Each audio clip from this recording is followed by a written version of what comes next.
السلام علیکم ورحمۃ اللہ وبرکاتہ۔ الحمد للہ رب العالمین والصلاة والسلام علی سید الانبیاء والمرسلین نبینا محمد وعلی آلہ وصحبہ ومن سن بسنتہ واہتدی بہدیہ الی یوم الدین، اما بعد فاعوذ باللہ من الشیطان الرجیم، بسم اللہ الرحمن الرحیم۔ وَلَئِن سَأَلْتَهُمْ لَيَقُولُنَّ إِنَّمَا كُنَّا نَخُوضُ وَنَلْعَبُ قُلْ أَبِاللَّهِ وَآيَاتِهِ وَرَسُولِهِ كُنتُمْ تَسْتَهْزِئُونَ لَا تَعْتَذِرُوا قَدْ كَفَرْتُمْ بَعْدَ إِيمَانِكُمْ۔ اسٹیج پہ تشریف فرما علماء کرام، بزرگوں، نوجوانوں، عزیز بچوں، ہر قسم کی بڑائی کبریائی اللہ رب العالمین کے لیے ہے۔ بعدہ درود و سلام پیش ہو اللہ کے تمام نبیوں اور رسولوں پر، خصوصاً آخری نبی محمد رسول اللہ صلی اللہ علیہ وسلم کی ذات عالیہ پر، جنہیں اللہ رب العالمین نے ہمارے لیے رہبر اور قدوہ بنا کر کے بھیجا۔ انشاءاللہ وقت بہت زیادہ ہو گیا ہے، میں آپ کے سامنے صرف ایک حدیث پیش کر کے اپنی بات کو ختم کرتا ہوں۔ محترم سامعین کرام، اللہ رب العالمین نے قرآن حکیم کے اندر جناب محمد رسول اللہ صلی اللہ علیہ وسلم کو اپنی اتباع کا حکم دیا، اور اسی طرح سے جو جناب محمد رسول اللہ کی پیروی کرتا ہے، قرآن حکیم کے اندر اللہ رب العالمین نے اسے جنت کی بشارت دی ہے۔ اسی طرح سے جو جناب محمد رسول اللہ صلی اللہ علیہ وسلم کی نافرمانی کرتا ہے، اللہ رب العالمین نے اسے قرآن حکیم کے اندر جہنم کی وعید سنائی ہے۔ اسی طرح سے اللہ رب العالمین قرآن حکیم کے اندر ایک جگہ فرماتا ہے کہ فَلْيَحْذَرِ الَّذِينَ يُخَالِفُونَ عَنْ أَمْرِهِ أَن تُصِيبَهُمْ فِتْنَةٌ أَوْ يُصِيبَهُمْ عَذَابٌ أَلِيمٌ، کہ جو اللہ کے رسول صلی اللہ علیہ وسلم کے حکم کی نافرمانی کرتے ہیں، انہیں ڈرنا چاہیے کہ کہیں اللہ رب العالمین کا عذاب علیم نہ انہیں پکڑ لے، یا اللہ رب العالمین انہیں کسی فتنے کے اندر نہ مبتلا کر دے۔ محترم سامعین، اس قرآن کریم کی آیت کے اندر اللہ رب العالمین نے نبی کی نافرمانی کرنے والے کے بارے میں کہا کہ اسے ڈرنا چاہیے کہ کہیں اللہ رب العالمین اسے عذاب علیم کے اندر مبتلا نہ کر دے۔ تو جب جناب محمد رسول اللہ صلی اللہ علیہ وسلم کی نافرمانی کا یہ انجام ہے کہ اللہ رب العالمین نے اسے جہنم کی وعید سنائی ہے، تو آپ اندازہ لگائیں جو جناب محمد رسول اللہ صلی اللہ علیہ وسلم کی سنت کا مذاق اڑائے، نبی کریم صلی اللہ علیہ وسلم کی سنت کا استہزاء کرے، اس کا کتنا بڑا عذاب اللہ رب العالمین کے یہاں ہوگا۔ اس کے لیے آئیے جناب محمد رسول اللہ صلی اللہ علیہ وسلم کی ایک حدیث، اور اس کے بعد اس حدیث کا جس نے انکار کیا، جس نے مذاق اڑایا، اللہ رب العالمین نے اسے کس سزا سے دوچار کیا۔ روایت ہے کہ نبی ہریرہ رضی اللہ عنہ ان رسول اللہ صلی اللہ علیہ وسلم قال اذا استيقظ احدكم من نومه فلا يغمس يده في الاناء حتى يغسلها ثلاثا فان احدكم لا يدري اين باتت يده او كما قال النبي صلی اللہ علیہ وسلم، اخرجہ مسلم فی کتاب الطہارہ۔ حضرت ابو ہریرہ رضی اللہ تعالیٰ عنہ بیان فرماتے ہیں کہ اللہ کے رسول صلی اللہ علیہ وسلم نے بیان فرمایا، کہا کہ جب تم میں سے کوئی شخص بیدار ہو، تم میں سے کوئی شخص نیند سے بیدار ہو، تو جب تک وہ اپنے ہتھیلی کو 3 مرتبہ دھل نہ لے،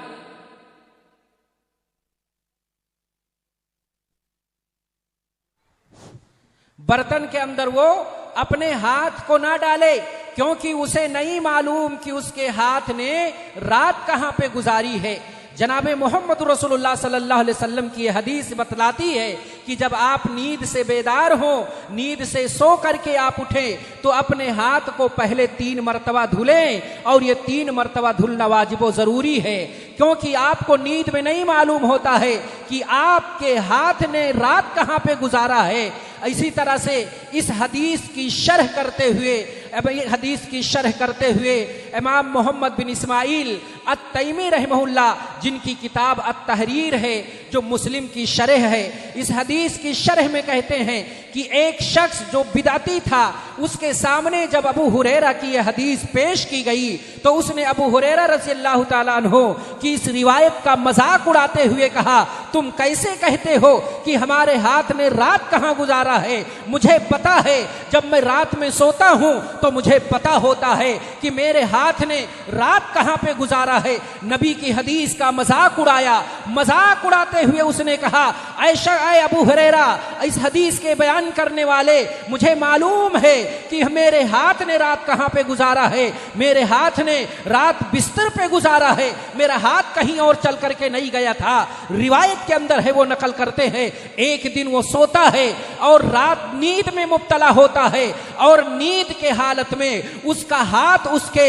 پیچھے کے راستے سے اس کے تشریف مزیق کے اندر، اس کے مقعد کے اندر، اس کے چوتڑ کے اندر اس کا ہاتھ داخل ہو گیا، اور اس کا ہاتھ جہاں تک وضو کیا جاتا ہے وہاں تک اس کا ہاتھ اس کے پیچھے کے راستے میں داخل ہو گیا۔ جب وہ نیند سے بیدار ہوتا ہے تو اس کا ہاتھ جو ہے اس کے مقعد کے اندر داخل ہو جاتا ہے، اور لاکھ نکالنے کی کوشش کیا جاتا ہے، ہاتھ نہیں نکلتا ہے، اور اسی پہ اس بدبخت کی وفات ہو جاتی ہے۔ وجہ یہ تھا کہ اس نے اللہ کے رسول کی حدیث کو ماننے کے بجائے نبی کی حدیث کا مذاق اڑایا تھا۔ یاد رکھیں، جو نبی کی حدیثوں کا مذاق اڑاتے ہیں اللہ رب العالمین اسے دنیا کے اندر بھی عذاب علیم سے دوچار کرے گا، اور آخرت کے اندر بھی اللہ رب العالمین عذاب سے دوچار کرے گا۔ آج جتنے لوگ حدیثوں کے مذاق اڑانے والے ہیں، آپ اگر سینے پہ نیت باندھتے تو ایک فرقہ مذاق اڑاتا ہے، آپ گلیوں کو نماز میں حرکت دیتے ہیں، ایک فرقہ مذاق اڑاتا ہے، آپ قدم سے قدم ملا کے کھڑے ہوتے ہیں، ایک فرقہ مذاق اڑاتا ہے، آپ رفع یدین کرتے ہیں، ایک فرقہ مذاق اڑاتا ہے۔ میرے بھائیوں، آپ کو حدیث نہیں ماننا ہے تو آپ نہیں مانیے، آپ عمل نہیں کیجئے، لیکن یاد رکھیے جناب محمد رسول اللہ صلی اللہ علیہ وسلم کی کسی حدیث کا آپ مذاق نہ اڑائیں، ورنہ آپ اپنے انجام کو دنیا کے اندر بھگتنے کے لیے تیار رہے۔ بے شمار میرے بھائیوں اس طرح کے واقعات ہیں، جب لوگوں نے نبی کی حدیثوں کا مذاق اڑایا تو رب نے انہیں دنیا کے اندر عذاب کے اندر مبتلا کیا۔ مسلم کتاب الصلاۃ کی روایت ہے، ان ابی ہریرہ رضی اللہ عنہ قال قال رسول اللہ صلی اللہ علیہ وسلم ما یامن علی الذی یرفع فی صلاته قبل الامام ان یحول اللہ صورته فی صورت حمار او کما قال النبی صلی اللہ علیہ وسلم، اخرجہ مسلم فی کتاب الصلاۃ۔ مسلم شریف کی روایت ہے، حضرت ابو ہریرہ بیان فرماتے ہیں اللہ کے رسول صلی اللہ علیہ وسلم نے بیان فرمایا کہ جو شخص نماز کے اندر اپنے سر کو امام سے پہلے اٹھا لیتا ہے، اسے ڈرنا چاہیے کہ کہیں اللہ اس کے سر کو گدھے کی سر میں تبدیل نہ کر دے، گدھے کی شکل میں تبدیل نہ کر دے۔ اسی وجہ سے رسول محترم نے کہا تھا اذا کبر الامام فکبروا، جب امام اللہ اکبر کہے تو اللہ اکبر کہو، واذا رفع راسه من الرکوع، جب وہ رکوع سے اپنے سر کو اٹھائے اپنے سر کو اٹھا لو، ولا تسبقون بالقیام ولا بالرکوع ولا بالسجود ولا بالقیام ولا بالانصراف، اور اے لوگوں مجھ سے پہلے رکوع مت کرنا، مجھ سے پہلے سجدہ نہیں کرنا، مجھ سے پہلے کھڑے نہیں ہونا، اور مجھ سے پہلے سلام نہیں پھیرنا۔ یاد رکھو جو امام سے پہلے اپنے سر کو اٹھا لیتا ہے، اللہ قریب ہے کہ اس کے سر کو گدھے کا سر بنا دے، اس کے شکل کو گدھے کی شکل میں تبدیل کر دے۔ شبیر احمد نعمانی کی کتاب ہے فتح الملہم کے اندر وہ ذکر کرتے ہیں، ایک واقعہ نقل کرتے ہیں کہ ایک شخص سرزمین دمشق کے اندر جاتا ہے، ایک محدث سے حدیث لینے کے لیے وہ دمشق پہنچتا ہے، اپنے استاد کے پاس پہنچتا ہے، استاد کے گھر پہ جاتا ہے حدیث لینے کے لیے۔ جب گھر پہ پہنچتا ہے تو استاد نے اپنے گھر پہ پردہ ڈالا ہوا ہے، پردے کے آڑ سے حدیث بیان کر رہے ہیں، شاگرد حدیث کو لکھ رہا ہے، حدیث کو سن رہا ہے۔ ایک لمبا عرصہ گزر گیا، استاد پردے کے اندر سے حدیث سنا رہا ہے اور پردے کے باہر بیٹھ کر کے شاگرد حدیث کو لے رہا ہے۔ ایک مرتبہ ایسا ہوا جب استاد محترم نے دیکھا اسے حدیث سے بڑی محبت ہے، حدیث سے لگن ہے، حدیث سے بڑی محبت ہے، لمبے مدت تک یہ مجھ سے حدیث سیکھ رہا ہے۔ ایک دن ایسا ہوتا ہے پردے کو اٹھا دیتے ہیں، کیا دیکھتا ہے شاگرد کہ استاد کی شکل جو ہے گدھے کی شکل میں تبدیل ہوئی ہے۔ استاد سے پوچھتا ہے شاگرد استاد محترم معاملہ کیا ہے؟ کہا سنو، ایک مرتبہ میں نے ابو ہریرہ کی حدیث کو سنا تھا کہ جو شخص امام سے پہلے اپنے سر کو اٹھا لیتا ہے قریب ہے کہ اللہ رب العالمین اس کے سر یا اس کے شکل کو گدھے کی شکل میں تبدیل کر دے۔ ایک مرتبہ ایسا ہوا، یہ حدیث میں نے سنی اور انسنی کر دی، اور میں نے کہا پاسبل ہی نہیں ہے کہ انسان کی شکل جو ہے گدھے کی شکل میں تبدیل ہو جائے، میں امام کے سر اٹھانے سے پہلے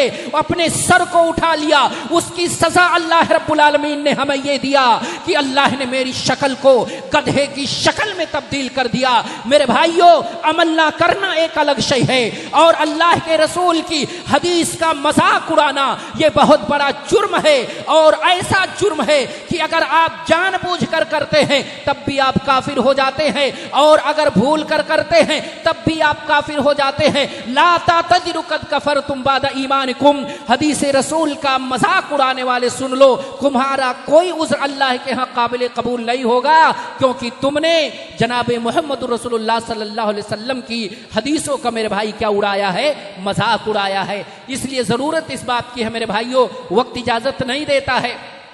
باتیں بے شمار تھی اور اہم موضوع تھا، لیکن وقت کی تنگ دامانی کی وجہ سے میں اپنی بات کو یہیں پہ ختم کرتا ہوں، اور آپ تمام مرد و خواتین سے میں گزارش اور التماس کرتا ہوں کہ جناب محمد رسول اللہ صلی اللہ علیہ وسلم کی حدیثوں کی قدر کیا کرے، اس کا استہزاء اور مذاق نہ اڑایا کرے، ورنہ اللہ رب العالمین ہو سکتا ہے آپ کو دنیا کے اندر عذاب علیم سے دوچار کرے۔ اللہ رب العالمین ہم کو سنت سے محبت کرنے والا، جناب محمد رسول اللہ کی سنت کی قدر کرنے والا بنائے، آمین رب العالمین۔ والسلام علیکم ورحمۃ اللہ وبرکاتہ۔ والعاقبۃ للمتقین والصلاة والسلام علی رسولہ الامین وعلی آلہ واصحابہ ومن تبعہم بإحسان الی یوم الدین، اما بعد، اعوذ باللہ السمیع العلیم من الشیطان الرجیم، بسم اللہ الرحمن الرحیم، وقل رب ارحمہما کما ربیانی صغیرا۔ لائق قدر اسٹیج پر تشریف فرما علماء کرام، سامعین گرامی، پردہ نشین میری ماں اور بہنوں، یہ بڑی خوش قسمتی کی بات ہے کہ آج صفہ انگلش اسکول کا یہ مظاہرہ اور بچوں کی تعلیم و تربیت کا یہ سنہرا موقع ہم سب کو دیکھنے اور سننے کا موقع ملا۔ حاضرین گرامی، بات بہت لمبی نہیں کی جا سکتی، وقت اجازت نہیں دیتا، چونکہ دعائیہ کلمات کے لیے حاضر ہوئے ہیں تو ہم چاہتے ہیں کہ اسی سے متعلق ایک بات عرض کر دوں کہ کانوینٹ اسکولوں اور دینی اسکولوں میں جو فرق ہے وہ یہی ہے کہ کانوینٹ اسکولوں میں بچوں کو والدین کے میرج ڈے، ہنی مون اور دیگر تاریخوں کو بتایا جاتا، جبکہ اسلامی اسکولوں میں اس سائنسی معلومات کو شیئر کیا جاتا ہے جس کو 2008 کی ایک لیڈی کیلیفورنیا کے یونیورسٹی کے اندر ریسرچ کرتی ہے۔ ماؤں سے گزارش ہے کہ اس کو غور سے سنا۔ اس نے ریسرچ کیا کہ ایک بچہ پیدا ہونے کے بعد جب ماں کے پستان سے دودھ پیتا ہے اور وہ بچہ حالات کے تناظر میں کسی بیماری سے لڑ رہا ہوتا ہے، کسی بیماری سے جوجھ رہا ہوتا ہے، ابھی اس کے پاس قوت گویائی نہیں ہے، فریاد کے کوئی طریقے اسے پتہ نہیں ہے، اللہ رب العالمین نے اس معصوم بچے کے لعاب میں وہ صلاحیت رکھی ہے کہ وہ لیڈی کہہ رہی ہے کہ اس کے اس لعاب سے، اس کے اس لار سے جو اس کے منہ سے ٹپک رہا ہوتا ہے وہ ماں کے پستان سے ہوتا ہوا ماں کی باڈی میں جاتا، اور ماں کی باڈی میں جا کے یہ احتجاج کر رہا ہوتا ہے کہ آپ مجھے جو دودھ پلا رہی ہیں یہ دودھ اس بیماری سے لڑنے کے لیے بہتر نہیں ہے۔ سائنس بتا رہی ہے کہ یہ احتجاج ماں کی باڈی میں پہنچا کہ ماں کے سارے اعضاء ایکٹیو ہوئے، اور وہی دودھ جو ابھی قوت مدافعت 2000 گنا پیدا کر رہا تھا، تھوڑی ہی دیر میں ایکٹیو ہو کر کے 5000 گنا زیادہ وہ قوت مدافعت اور باڈی پاور کی صلاحیتیں اس دودھ میں ملا کر کے اور ماں بچے کو پروس دیتی ہے۔ آپ سمجھتے ہیں؟ ان بچوں کے ذہن میں ہم یہی بتاتے ہیں، ان دینی مدرسوں میں، دینی اسکولوں میں یہی پڑھایا جاتا ہے کہ ایک ماں کا جو مقام ہے وہ رب العالمین نے ایسے نہیں کہا ہے کہ روزہ رکھ کر کے جنت کما لو، آیا تھا مہینہ، لیکن اگر اپنے گھر میں پڑی ہوئی اس جنت کی قدر نہ کر سکے تو یقین مانو روزہ بھی کام نہیں آئے گا، ایک وقت وہ بھی نیکی ختم ہو جائے گی اور تم بے یار و مددگار رہ جاؤ گے۔ حاضرین گرامی، دینی مدارس میں پڑھنے والے بچوں کا یہی فائدہ ہے کہ جب یہ پڑھتے ہیں تو ان کی ذہن سازی ہوتی ہے، ان کو اسلام کے سانچے میں ڈھالا جاتا اور پھر انہیں یہ بتایا جاتا ہے کہ بابو ایک وقت اب آیا ہے کہ تم اب بڑے ہو گئے ہو اور ماں بڑھیا بچے کی شکل میں ہو گئی ہے، وہی ماں جس نے تمہاری آواز نہیں، تمہارے اس لعاب کے احتجاج پر تمہاری سنی تھی، تم بولے بھی نہیں تھے، آج وہی ماں گھر میں چلا رہی ہوتی ہے، بابو ایک ٹیبلٹ لے آؤ، بابو یہ ذرا سامان لے آؤ، بابو ذرا یہ سن لو، تم کان نہیں دھرتے۔ تو ایسا کیوں کرتے ہو؟ اس لیے ضرورت ہے کہ ہم اور آپ سماج کے اندر، معاشرے کے اندر ہر ایک بڑے چھوٹے کا احترام کریں، ان کی عزت و تکریم کریں، اور اگر یہ پڑھ لیے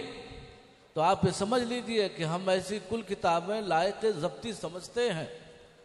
ہم ایسی کل کتابیں لائق ضبطی سمجھتے ہیں کہ جن کو پڑھ کے بیٹے باپ کو خبتی سمجھتے ہیں۔ آج اس پروفیشنل زمانے میں، تہذیب جدید کے رنگ میں بچے جو رنگ گئے ہیں، ایک انجینئر، ایک ڈاکٹر، ایک بڑے بڑے پوسٹوں پر براجمان لڑکا اپنے باپ کی ان نحیف اور کمزور آوازوں کو غلط طریقے سے وہ لیتا ہے اور اس کو دوسرے انداز سے دیکھتا ہے تو کہیں نہ کہیں یہ دکھ ہوتا ہے۔ اس لیے میرے عزیزو، ضرورت اس بات کی ہے کہ ہم قرآن عزیز کی اس آیت کریمہ پر غور کریں۔ رب العالمین فرماتے ہیں وَقُرْ رَبِّ ارْحَمْهُمَا كَمَا رَبَّيَانِي صَغِيرًا، اے میرے رب ان پر ایسے ہی رحم کر دے جیسے انہوں نے بچپنے میں میرے ساتھ کیا۔ کیسے کر دے؟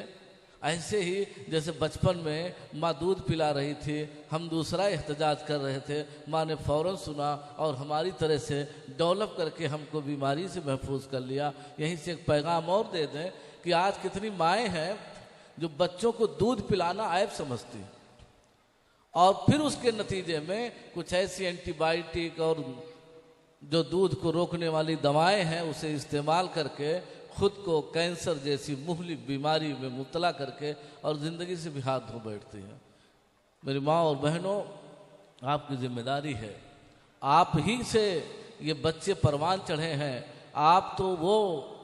میڈیکل ہیں، آپ وہ ہاسپٹل ہیں جہاں سے ایک بچے کو ایام طفولیت میں آپ دوا بھی سپلائی کر رہی ہیں، آپ باڈی پاور بھی دے رہی ہیں، آپ قوت مدافعت بھی دے رہی ہیں، اور ساری دوا آپ اپنے دودھ کے ذریعہ سے اس بچے کو ڈیولپ کر رہی ہیں۔ اس لیے ہر ممکن کوشش کر کے ماں کو بچے کو دودھ پلانا چاہیے، اور اگر آپ یہ خون جگر پلائیں گے تو آپ مان لیجئے اگر آپ کا خون اس بچے کے باڈی میں گیا ہے تو کہیں نہ کہیں ڈی این اے دونوں میچ کرے گا، اور بغاوت کا جو سر چڑھ کے بولتا ہے وہ کہیں نہ کہیں اس خون میں وہ جولانی اور گرمی نہیں آئے گی کہ ایک بچہ اپنے ماں کے خلاف بات کرے، ایک بچہ اپنے باپ کے تکریم کے خلاف بات کرے، وہ کہیں نہ کہیں بات بگڑ جاتی ہے۔ اس لیے آئیے ہم سب دعا کرتے ہیں کہ الہ العالمین ہم میں سے جو لوگ بھی حیات میں ہیں، الہ العالمین تو ہم سب کو حسن عمل کی توفیق عطا فرمائے۔ الہ العالمین یہ جو بچے، یہ جو نونہال بچے اور بچیاں دینی مدرسوں میں، اسکولوں میں پڑھتے ہیں، الہ العالمین تو ان کے عقائد و ایمان کے ساتھ انہیں دن دونی رات چوگنی ترقی عطا فرما۔ الہ العالمین جو لوگ بھی ابھی راہ راست سے بھٹکے ہیں تو انہیں راہ راست پر لا دے۔ الہ العالمین جو بیمار ہیں انہیں شفائے کاملہ عاجلہ عطا فرما دے۔ الہ العالمین جو لوگ پریشانی کا شکار ہیں، الہ العالمین تو ان کی پریشانیوں کو دور فرما دے۔ آخر میں علامہ اقبال کے شعر سے میں رخصت چاہتا ہوں کہ الہی تو انہیں آہ سحر دے، تو ان شاہین بچوں کو بالوں پر دے، الہی آرزو میری یہی ہے، میرا نور بصیرت عام کر دے۔ السلام علیکم ورحمۃ اللہ وبرکاتہ۔ اسی کے ساتھ مجلس کے اختتام کا اعلان کیا جاتا ہے۔